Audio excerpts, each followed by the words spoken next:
Paul Amadeus Dienach was a teacher. He lived in the early 1900s. Dienach was often sick. In 1921, he became very ill. He fell into a coma. Dienach's coma lasted for a whole year. When he woke up, something had changed. Dienach said he had been to the future. He claimed to have experienced the year 3906. Of course, many people were skeptical. Who wouldn't be? To them, it sounded like something out of a science fiction novel. But Dienach insisted his experience was real. He claimed that while in a coma, his consciousness traveled to the future. He said he inhabited the body of a man named Andreas Noram. Noram was a physicist living in the year 3906. Dienach felt his experience was important. He wanted to remember everything. So he started keeping a diary. In this diary, he wrote down everything he could remember about the future. Dienach described the technology, the society, even the events he witnessed. He kept his diary a secret for many years.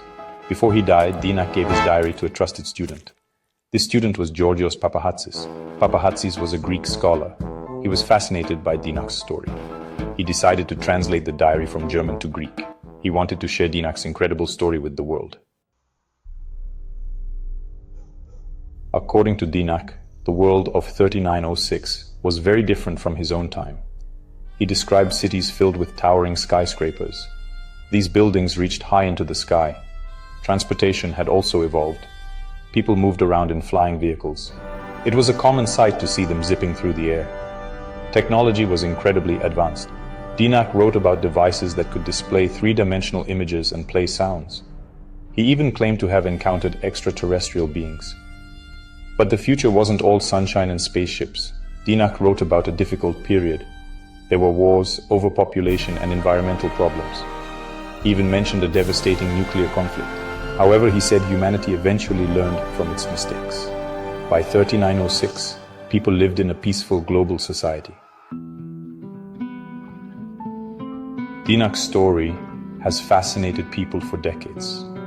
Some believe his diary is a true account of time travel. Others think it's a work of fiction, a product of his imagination. It's true that there is no scientific evidence to support Dienach's claims. However, his story still sparks our curiosity. It makes us wonder about the possibilities of the future. Could time travel one day be possible? What will the world look like centuries from now?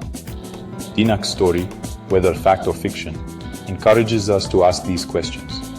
It reminds us that the future is a place of endless possibilities, a mystery waiting to be explored.